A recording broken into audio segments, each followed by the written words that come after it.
What's going on, Paisanos? V here, coming at you guys, well, another market watch today. Before we begin today's market watch, I just want to give a quick shout out to Alien Games in Tulsa, Oklahoma. I actually had the opportunity to talk to some of the players, some of the workers, and the owner at Alien Games. And big shout out to that company and to that Alien Games for trying to create a good community and hopefully, getting out all the riffraff of the community and just constantly upgrading and creating a better place for all the players to come and enjoy themselves. That's something I always love about card shops that go above and beyond to try to create a great gaming area for all players. Whether you're new to the game or you're very competitive in the game, the company's made there for you. The card shop is there for you guys. I always like to say it's a bar for nerds, and that's basically what it is. And it's really good to, after a long day, go hang out the card shop with your friends, sit down and relax and enjoy it without having anyone try to steal, anyone try to rip off little kids, predatory trading or sharking, without any of that crap, just all taken away by the card shop owner and the other workers and of course the players as well. So once again, big shout out to Alien Games. Looking at the market watch, a lot of Yu-Gi-Oh players are looking on the now.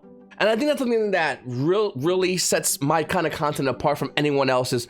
I mean, I do, and definitely lately a lot as well, have been pointing on a lot of cards that are in the now.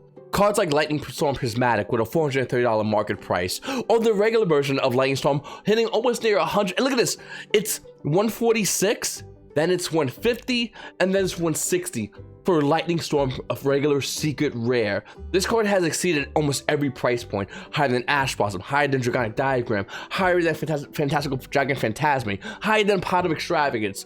This card in Ignition Assault is insanely high, and the reason why is because this set realistically isn't that good to buy. There's not that much value. You might as well just buy the singles. We are going to be getting an special edition soon, so that is going to come into factor in the future as well as into all these prices. Gizmo Kaku, it's roughly around $30, which isn't too bad, but still nowhere near the other secret rare, which is Lightning Storm. Now, once again, guys, I want to say I've been talking a lot about the newer cards, but there's a lot of other cards in the market, older cards in the market, that have a lot of not only value, but opportunity to go up in the future. A lot of that is in the market. Almost, I mean, I could do easily weeks of videos talking only about cards that are not the newer cards in the market, because there's so much opportunity for these cards to go up in value, because these cards are either printed in a harder to get rarity like Ultimate Rare or Ghost Rare, or they only have a solo print listings, which make them even more hard to find if they ever was to come off the not seeing play to seeing play, I should really say. One thing I will say though, Artifact Sanctum, I don't think this card's gonna go down anytime soon. Looking at Master Rule 5, or even now in current Yu-Gi-Oh, think about the current deck you're playing, and then think about siding into a playset of Artifact Sanctum. If you're playing Shadow Invoked, or maybe not playing Shadow Invoked, it's a little bit better if you do it because it's light. The artifact monsters like Artifact Sai. You go Artifact Sanctum, Artifact Sai in your opponent's turn, and since everybody's playing Drone Lockbird and nobody's playing Ash Blossom, your Sanctum's gonna bring out a Sai, which is gonna shut your opponent down. That's one thing.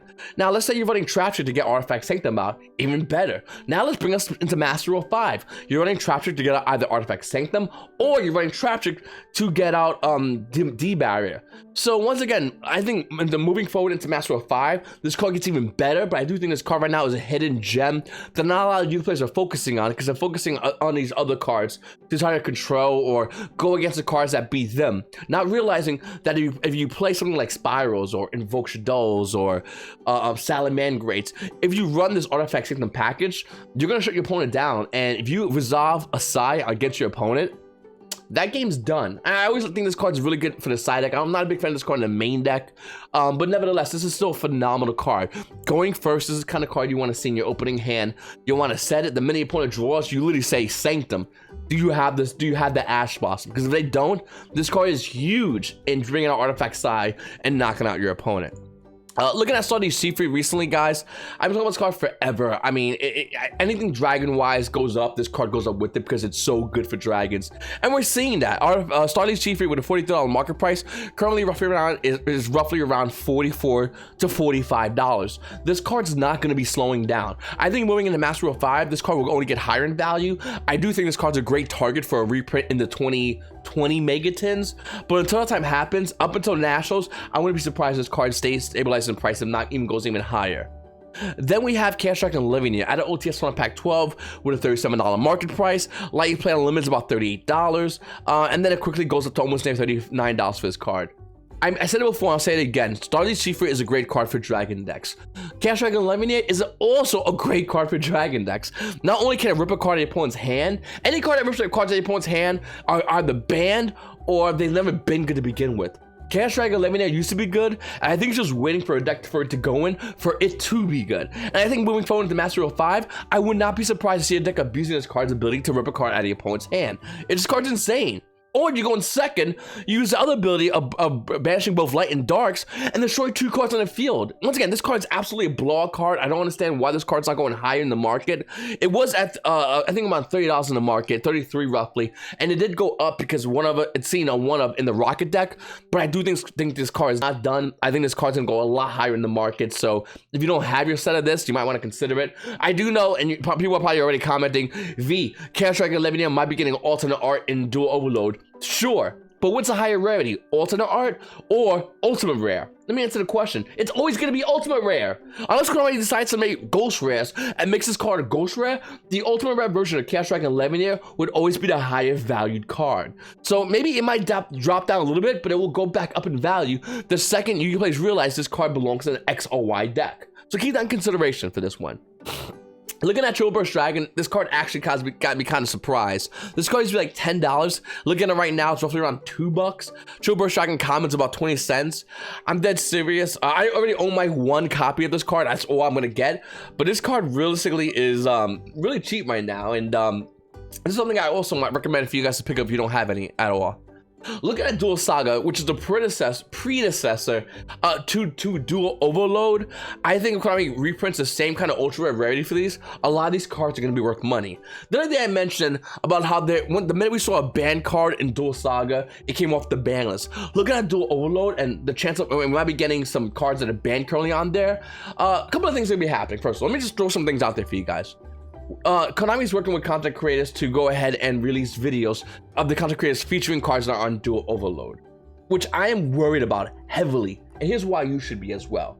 Let's say you're a content creator and you're looking at Duel Overload, once again looking at Duel Saga, and you see the cards currently banned on Duel Overload. What do? Can I tell you what anyone in their right mind would do? If I see Maxi in Duel Overload, I'm going to buy Maxi. If I see Harvey Featherster in Duel Overload, I'm going to buy Harvey Featherster. If I see Vanny's Emptiness in Duel Overload, I'm probably going to buy Vanny's Emptiness. Now these other content creators go, not me, yeah. Can we be honest for like 2 seconds? You would do it. So once again, looking at Duel Overload, I think Konami is taking a risk yet again with content creators. I don't think it's a good idea, but at the same time, it's what it is. This is what's happening right now. Let's roll with the punches. And looking at Duel Overload, keep an eye out for the banned cards. Not necessarily the cards that are the oohs and ahs, like Chris on Nita Fiber and that snake guy whose name I always forget, Anaconda, whatever. Don't keep an eye on those cards and those market. We'll talk about that card in the market watch. Keep an eye on the cards that are banned. Once again, when Duel Saga came out, cards that were releasing were banned on. Some of the cards were banned, and also they came off the ban list magically. So keep an eye on those cards. Looking at other cards like Master Hero Dark Lord, it's roughly around $7 because it did get an ultra reprint. Red like this Metal Dragon wasn't worth that much money when it first came out in Duel Saga. The card's sitting about $8. BLS was worth money. It went down in value because it recently got a reprint not too long ago. And then looking at cards like Blue Eyes White Dragon from Duel Saga, it's holding a $6 market price, but its price was almost there $8. Power Duality was a lot of money, but now it's not seeing metal play, so it went back down. But Power Duality is roughly around $5. The Duel Saga also had, I believe, Effect Veil. I'm not seeing it here though, but Effect Veil at one point did get bought out. Torghast from the Underworld is currently roughly around $350. That card also was going up higher in value as well, but now it went back down. There's a lot of value and a lot of potential for value in Duel Saga. And then we saw throughout the year certain cards go crazy high up in value. I mean, look at Effect Veil right now. This card was bought out at one point. And looking at it right now, in Duel Saga Effect Veiler, it's about $2. But at one point, this card was bought out. And I think looking at Duel Overload, we might see that throughout the year as well. There's cards that are going to have immediate value, and there's cards that are going to have that long-term value. And there's cards that are going to have mid-term value within the year. And when we look at Duel Overload, we got to actually analyze it from different aspects. But overall, the main thing you want to look at when you look at Duel Overload, it's going to be Not this Madoche reprints, which would be great, but it's going to be other cards that people are going to see the immediate value and go crazy on that. I'm going to be looking at the 1 year value to long-term value, and I'll talk about it in my videos as well. If you guys aren't subscribed already, please make sure to subscribe to the channel, hit the like button, and comment down below. Common question of the day: what card do you want to see in Duel Overload that we don't have currently right now? Also looking at Madoche Prince Shaka Alamo, the only ultra rare set coming out of Cross Souls with a $42 market price, is roughly around $37. This card is going to tank in value. I mean, absolutely tank, as well as the other Madoche cards. Then we have Brother the Five Fist Lion Emperor coming out of Cosmo Blazer with a $13 market price. Lightly played first editions are roughly around $12. The next lightly played first edition, near mid first edition, is about $13. This card is going up higher and higher in the market.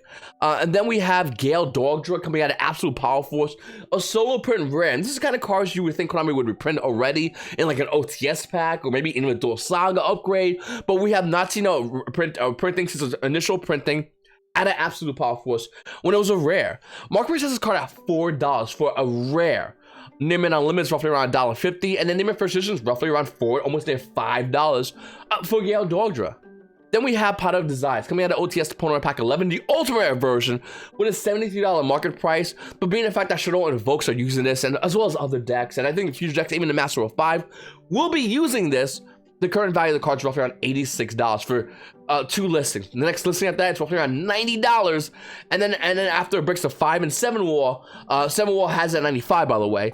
The next listing would be roughly around $100 for Ultimate Rare Pot of Desires. This card is just insane, and yeah, I mean, when this card first came out in OTS 1 Pack 11, people were really focusing on other cards in this one, and like Dingarusu, which is still holding a $35 market price, but like Pot of Desires is the one that's more splashable. To me, it was almost a no-brainer to see the Pot of Desires was going to be the money card, not only at an OTS 1 Pack 11, but increasing in value at an OTS 1 Pack 11, and that's what we're seeing right now, and it's only going to go higher.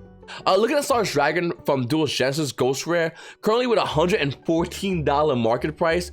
If you want unlimited lightly played copies, it's roughly, they got one over here for about $91. Then after that, it already hits about $100. But if you want a first edition version of this card, you're gonna play roughly around, was it $800? $800 for a first edition version of Star Dragon Ghost Rare.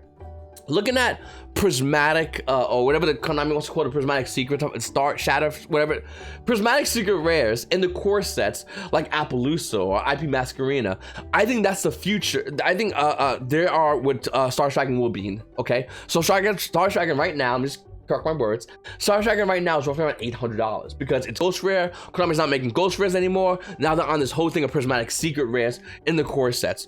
Once Appaloosa, and for that matter, prismatic secret rares are just done and Konami's on to the next set, I think we would see something like Appaloosa Bowl of the Gods hit about at least $800. I think that's gonna happen. I'm pretty sure it's gonna happen. Appaloosa currently right now is holding roughly around $500 market price. IP Masquerena is roughly around $400 to $500 as well. But I can easily see these cards hitting easily $800, if not more. You use a game, and it's only been growing. At one point, this game had Star Dragon Ghost Rare for $75. 5 years ago, actually, that's where I got mine for $75. Well, it's changed so much, and as the game grows and progresses, cards like Star Dragon for $800 is going to be a discount friend price in the future. This card's going to be worth an insane amount of money. And looking at cards like Appaloosa, well, given enough time, it would hit easily over $1,000 as well as what we're gonna see with Star Dragon. So keep that into consideration if you are holding a Star Dragon Ghost Rare. Cottonmouth. All right, I'm next. Abominable Unchained Soul. I'm not sure I talked about this card in the past, but I'm just gonna talk about it again. As we see more Yu-Gi-Oh players playing Lightning Storm from the side into the main, this card does get better. I feel like this card would be secret rare if Konami changed a couple of things. Number one, let's read the effect first.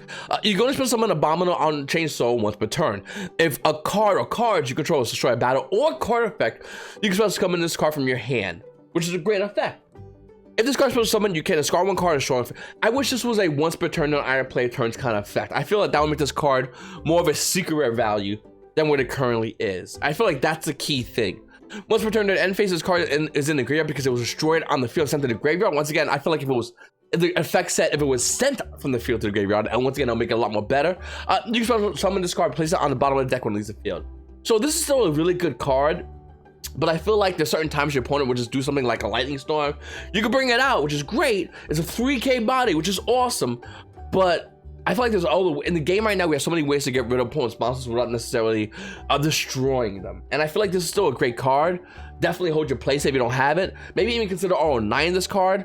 But yeah, I mean, it's dirt cheap right now. Current market price has this card roughly around, you got 30 cents, 75 cents, 80 cents. So there's value in this card. There's a lot of potential for this card to go up in the future, and maybe it might not be in the near future, but I can see one day this card rising up in value. Current attack points of this card is roughly around 3,000 attack points. Then we have Treeborn Frog coming in at Shadows of Infinity as the ultimate rare with a $14 market price. Light you play on limited copies of this card is $10. I mean, after the next one, it does hit about 13 or 14 for the unlimited light he plays. And then you turn around to get the first edition version of this card, and it's $25. Granted, the last time this card saw any kind of play was in, I'm gonna say, Monarch format, I believe, original Monarch format. But I do think Treeborn Frog is a great card and has great potential for the future of this game. So I just want to show it to you guys. I personally own a first edition version. I got it a long time ago. But I still think this card, if you don't have this card, you might want to consider getting it, because I do feel like this card has a lot of potential to go up in the future. Then we have Karma Cut, another great card. If you guys don't know what Karma Cut does, it was used back in Shadow format. Discard one card from your hand. Remove from play one face-up monster your opponent on your opponent's side of the field. If there are any card or cards in your opponent's graveyard with the same name as a removed monster, also remove from play that card.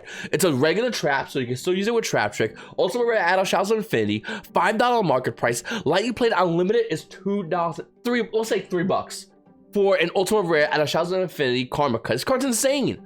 Now, if you want a first edition version, that's where things get crazy. Of course they do, because first edition. You're gonna pay about $8, $9 with shipping. The next copy of this card is listed roughly around 9 to almost 10 with shipping as well. But this is still a great card. In fact, not only is this a great card, but Phoenix Winged Windblast is an insanely good card as well. I feel like the next time we get a good control deck, this might be a great contender, as well as Karma Cut, to beat in that deck. Think about it. It's a normal trap. Once again, you can use Trap Trick with it. And it says, discard one card from your hand. Discard one card, by the way. Return one card from your opponent's side of the field to the top of their deck. This card's pretty insane. And it's currently holding roughly almost near a $15 market price. But if you want a limited copy of the card, it's $6. Now, once again, if you want a first edition copy, it's going to run you about $23. But for unlimited ultimate rare, $6 for a Phoenix Windblast? That's a really good deal. And then we have Forbidden Chalice out of Raging Battle. With a $23 market price, this card's still just about bought out. Needham Unlimited holds at about $68.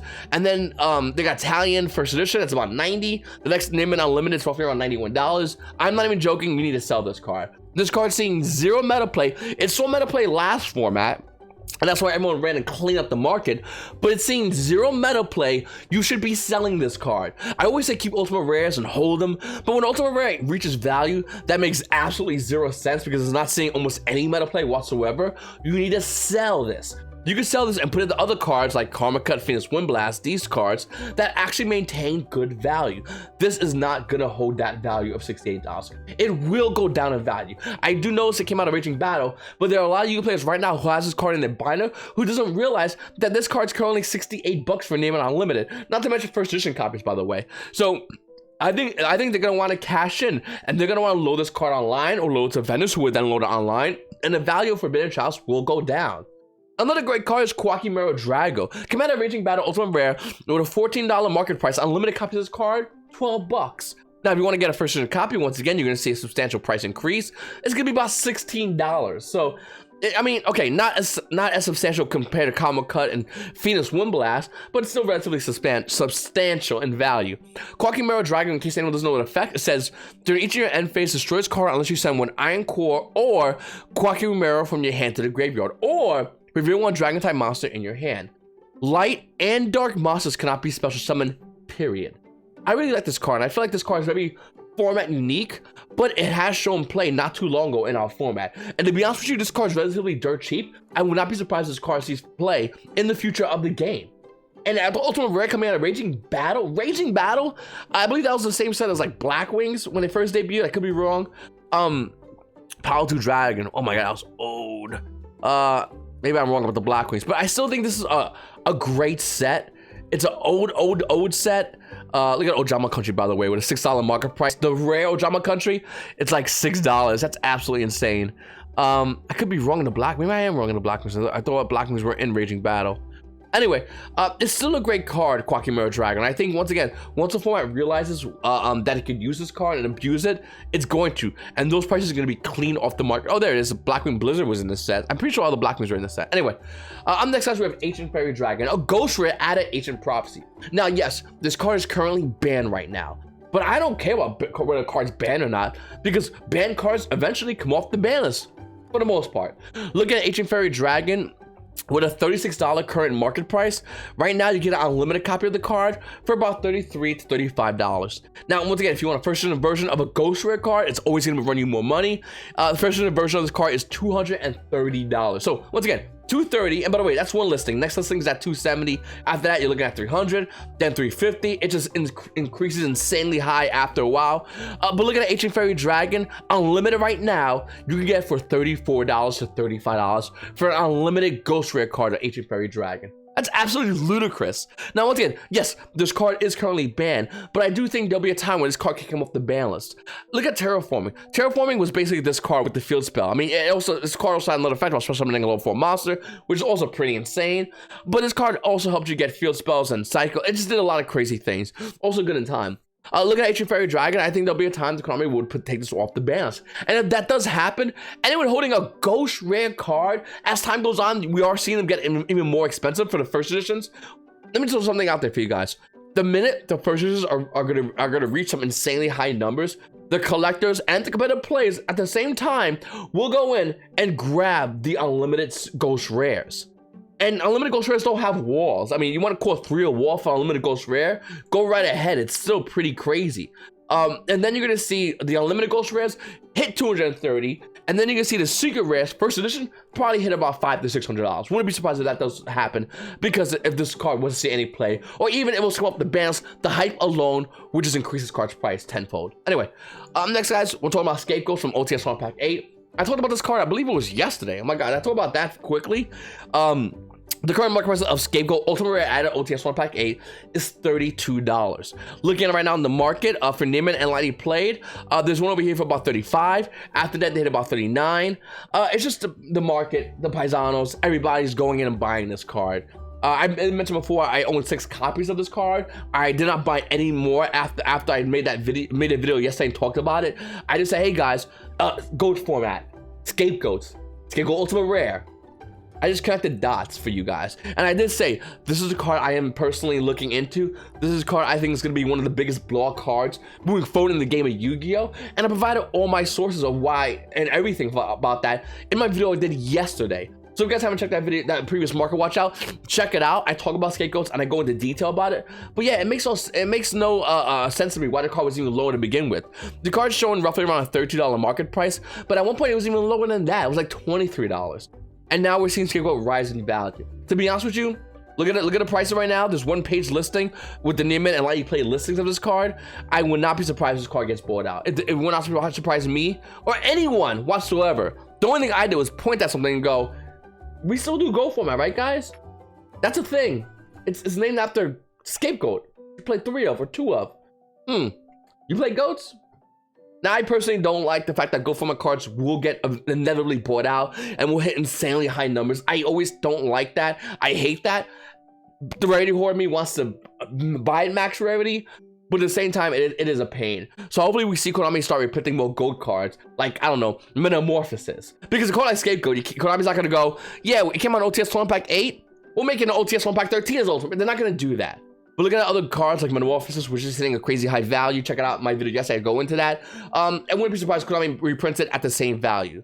One card we saw though, this is a little reference for you guys, is 6 Samurai United, which had original printing, super rare. Turtle Pack 8, I'm gonna say, 5, Turtle Pack 5, 6 Samurai United. This card was insanely high, like crazy high for the longest time. Current market price has this card roughly around $22. You're sitting it at $16 for Turtle Pack Booster 5. The reason why it's going down in value is because Spirit Warriors also released 6 Samurai United. A little bit of updated text, a little bit of updated kind of coloration on the cards, even though I personally like Turtle Pack Booster 5. Looking at it, you can get it for 52 cents.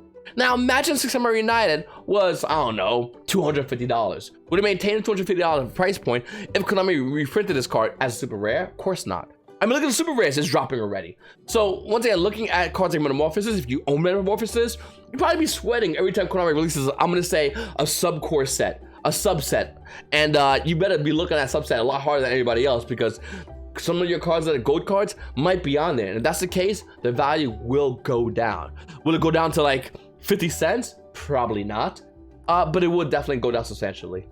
Anyway, Paisano, I really appreciate you guys watching my videos. Please hit the subscribe button if you haven't subscribed already. Hit the like button and comment down below. Answer the comment question of the day, which is if you had any card, just choose any card, would it be on the ban list or any card in general, and add it to Duel Overload, what would it be? And comment down below, let me know. It's your boy V, and you Paisanos, have a great day.